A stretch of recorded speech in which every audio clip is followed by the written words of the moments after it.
104.7 The Cave. Mike the Intern, Jay Stevens in the studio, episode 111 of Dark Side of the Stream. I don't know if that's evil, but I think if it was four ones, it means something good, right? Four ones. If you see 11, and that's supposed to be like the universe is on your side. I mean, it's just somebody dead's trying to talk to you. I think we've said it many times. It's like somebody dead just moved my phone. CJ just slammed his phone down and really pissed off the spirits in this building. Dark Side of the Stream, episode 111. We're talking about the first 3 episodes of season 3 of the recently redone Unsolved Mysteries on Netflix. And so each segment, this one, the second one, and the third one, we're going to talk about each episode, and the fourth one, our reviews, and what we'll watch next week. Episode 1 of this season is called Mystery at Mile Marker 45. It talks a story about a very promising, talented, she played volleyball. I think she's a volleyball player. I think that's what and she was struck by a train 4 miles from her home. Or was she? It was very, very odd. But we'll get into that, and then I'll tell you what I think happened at the end of it. Well, what do you think happened? Do you think, because ultimately what happened was this girl, her family was like, no, she was perfect. Everything was cool. No big deal. We didn't see this coming. She did have a breakup, but it was amicable and she sounds cool. But then come to find out she had stolen someone's credit card and used them to buy a pair of shoes. And that's what kind of set off this chain of events where she just walked off the property. They see her walking off on camera. And then her uncle finds her in pieces, literally next to a train track. God, wouldn't that suck? That's something you're never getting over, dude. Sorry.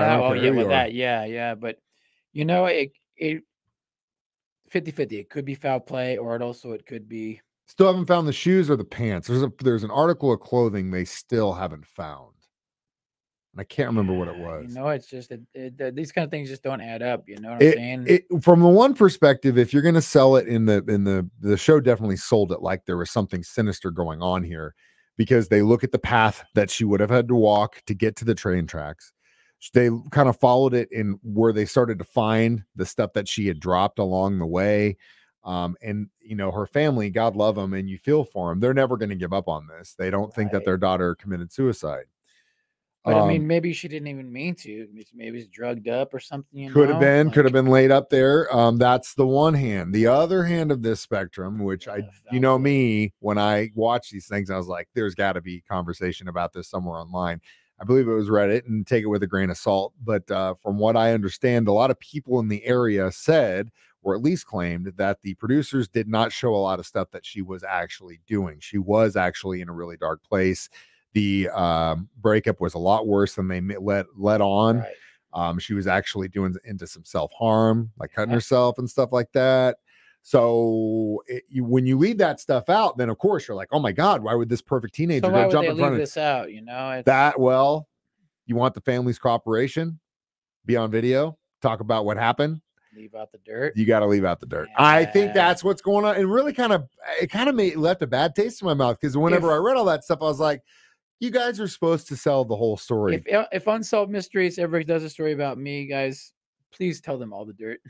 Don't worry about me. I'll be like, I don't care. We're gonna talk about everything. Don't leave out any dirt. Go. I would not leave out any dirt myself. My epitaph would be the dirt. No, it would be the whole thing. But at the end of the day, that one kind of left a bad taste in my mouth, because I was like, well, then they left all that stuff out because they wanted cooperation from the family. Now, if they went it full hard and said, this isn't and maybe this is all hearsay too. Maybe that's not true. But if one quick look online and it comes across like, okay. Which is basically just a little fact check, when you see something, if I see something on Facebook, I'm not going to click the link. If it's a weird story, I will just Google that subject and start searching it on your own. Find my own sources. And usually, people will click the link and, oh my God, I can't believe this. Yeah. One quick little Google search would save you all the stress and heartache. But some people just don't even want to do that. So at the end of the day, I think that unfortunately she probably committed suicide. Case closed. And I'm really not sure of all the Unsolved Mysteries out there, this is the one they went with. I mean, I get it. Yeah, it wasn't any riveting thing. No, it wasn't. And it was kind of like, for the first one, I was like, this isn't great. But the next one was the next one UFOs? Dope. Yes. Okay. So we will talk about some UFOs next. Dark Side of the Stream on 104.7 The Cave.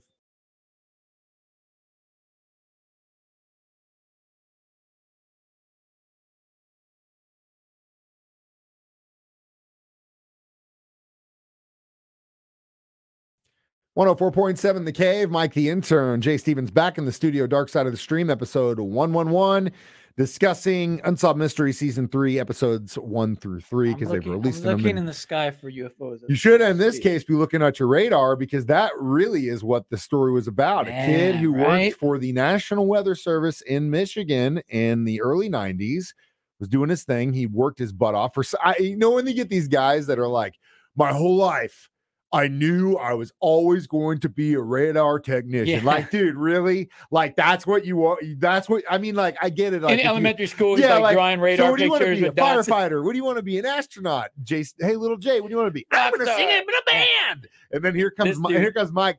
I want to be a radar technician. Like, dude, come on. But whether that's true or not, like, you hear this guy's story. He busted his butt. That's not an easy gig to get into. He gets into it, and he's watching radar, kind of near Lake Michigan, and just to see storms. And then all of a sudden, this night happens, and people start calling in like, we're seeing UFOs, and it's all over. I mean, that was one of the things I thought was crazy. They had all of the 911 calls, and they just start playing them back to back to back to back to back to back. So similar. Some people, everybody's seeing this thing. Some people freaking out. Some guys are police officers seeing it. Like, everybody's like, what? And they're following it, and it's just super, super wild, because the phenomenon that everyone's seeing in real time could be explained by something. But where this guy comes into play is that the dude had radar, okay? And he had it pointed out towards kind of like Lake Michigan, and it would sweep. And when these things came into view, he followed them for 3 or 4 hours, maybe longer, watched their formations, watch how they would break apart. They kept doing formations. Yeah. And then the weird thing that he said, which is kind of similar to this Tic Tac stuff that these Navy pilots see, these ships knew where his radar cone and they was, would stay in and they would stay inside of it. Yeah, they would go to the edge of it and then come back, go this edge of it. Every time it would move, they would move with it. Yeah, which is very trippy. Very, very crazy. And what he described on the radar also was part of what all the witnesses would describe as far as how they would break, how fast they would move. But then he would also be able to see like elevation and like how fast they were going and how quickly. And he was like, it was just unbelievable. The other thing I thought about this episode, which by the way was called Something in the Sky, was that how they kind of just disappeared over Lake Michigan. You know what I mean? And my thought has always been like, if you're an alien species and you can traverse galaxies and universes, and you've got that sort of technology to travel, I mean, we're not hiding in the sky where we can all see. We're going to go in the place that 80% of hasn't been discovered yet or explored, and that would be the ocean. And Lake Michigan is huge. It's literally its own ocean in a sense. And so, they could have just went straight down and said, we're done screwing with them tonight. The unfortunate thing about this story was that it wasn't like now where the government's saying, government's like, dude, if you have something, send it to us. We want to know about it. Let it, and we'll investigate it. Yeah. Back then it was like, hush, hush, you're crazy. I like it. Even my kid was watching this one with me. She was sucked into this episode. And like, when he went back to work the next day and they had hung paper plates like flying saucers all around his office. Dude, that's such a J move, man, right there. I was like, that's solid play. She was dying. I felt so bad for him, though. I know, man. A scientist, the last thing that you want is to have your mind question whether you're crazy or integrity question. Any of all that stuff that you go along, because you have to be believed when you say up is up and down is down. And if you think, aliens exist, especially at this time, everyone's gonna be like, dude, that guy thinks aliens exist. I don't believe anything he says. And your credibility's gone. So inevitably, the National Weather Service said, you know what, dude, it's you probably, if you want to keep this job, you have to relocate. And so he had to relocate to Atlanta for the rest of his career, leave his friends and family in Michigan. Now, at the one hand, I feel bad for him, especially at the ridicule he got. But also, on the other hand, Atlanta's like the mecca of National Weather Service in the country. So it wasn't like he probably got a raise, man. He definitely got to move up. I mean, it's Atlanta, Georgia, whatever. But at the same time, and then he retires, comes back, and he's interviewing all these people for the episode. And it was definitely an interesting one, to say the least, especially from his perspective. We've got one more to talk about. Dark Side of the Stream next on 104.7 The Cave.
104.7 The Cave. Mike the Intern, Jay Stevens back in the studio again. Unsolved Mysteries Season 3, episodes 1 through 3 is the subject of today's Dark Side of the Stream. And we're to the last episode in the first 3. They're releasing them in chunks of 3, which I really like. It's called Body in Bags. And this person who committed this crime is still on the run. Could be working with us. Could be. Jay knows a thing or two about crazy girls, crazy women that would literally shoot you in the head, chop you up, and leave you on the side of the road. Yeah, I've been threatened like that before. You've been in relatitions like that before.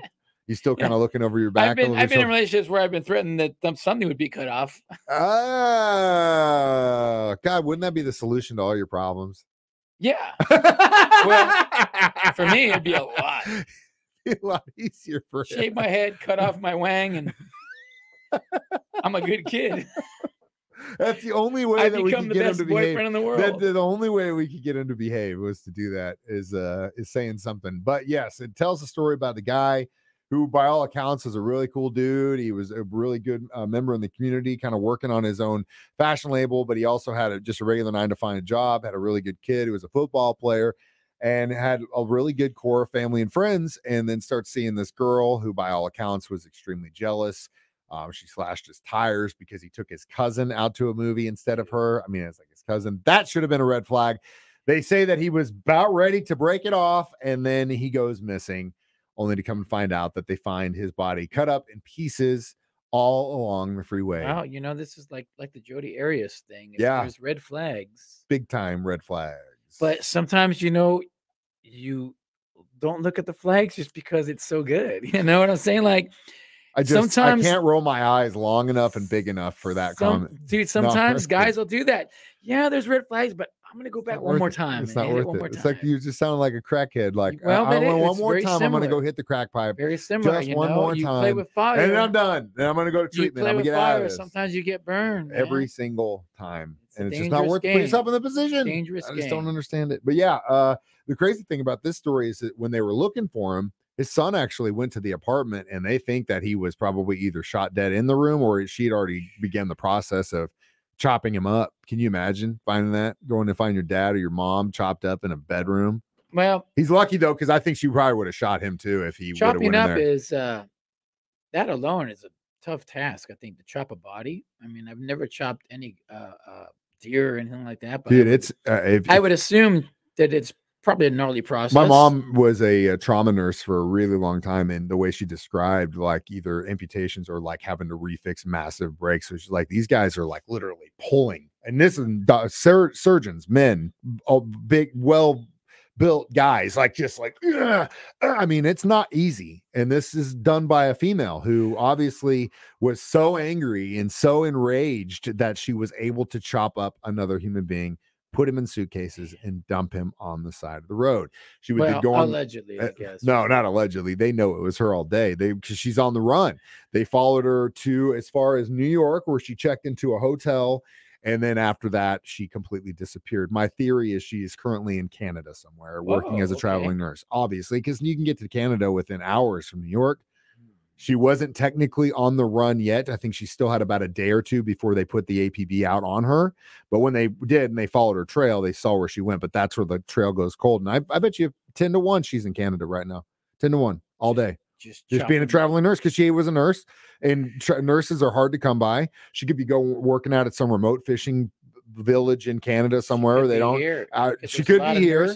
It's possible that she's still in the country. She could have been in the machine gun show last Saturday. She could have been. But again, the thing is, like, that if she seemed like she was intelligent enough to put herself in a position where she could probably get by. But yeah, this woman who is allegedly accused of committing this horrendous crime is still currently on the run, which I was like, damn. As they were going through toward the end of the episode, I was like, I can't believe it. She's still out there. Be careful, boys. All right. Well, we'll talk about our reviews on this first 3 episodes of Unsolved Mysteries and what we'll be watching next, Dark Side of the Stream on 104.7 The Cave.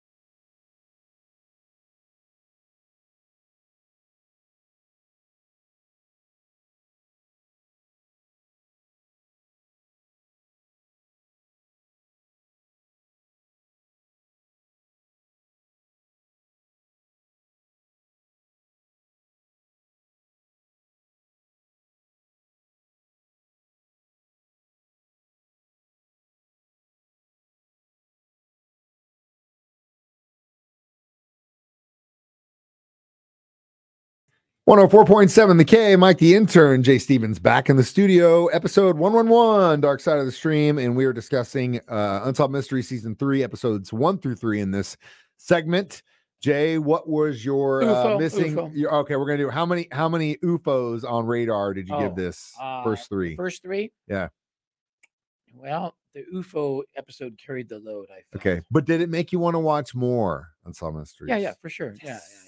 For sure. So we'll watch the next three. So you're gonna do my pick will be the next three or four, 3.5? Yeah, sure. Yeah, three and a half. 3.5 UFOs. Okay. 3.5 UFOs on radar. I agree. I would have given it a solid 4, but the 0.5 that I'm going to take off is for that first episode because I was like, come on, guys. You feel duped a little bit. Stop trying to sell this story. Like, I get what you're doing, and I get what you wanted, and I get how you wanted these people involved and all that stuff. But dude, your job is to be a journalist and tell the story so that we can decide or help you solve this mystery. If you're just going to push it in that direction, your credibility give us with me. All the evidence. Give us all the evidence. They put the phone number at the end if you know anything. Yeah, when a bunch of people are calling after that one, going, "Hey, man, I knew that she was way more into stuff than they're saying." Give us all the evidence so we can help you. Yeah. So you want to watch the next 3 then? Sure, yeah. All right, it's badass. I can't wait to talk to you about the Navajo X-File, guys. That episode is so dope. And it gave me a really cool perspective on just life in general and the lack of stuff that we actually understand. As always, you can stream these online, 1047thecave.com, on our 104.7 The Cave app. Watch us live on YouTube or Facebook every Thursday at 9 a.m. It's Dark Side of the Stream. I'm Mike the Intern. This is Jay Stevens reminding you we watch movies so you don't have to. Dark Side of the Stream on 104.7 The Cave.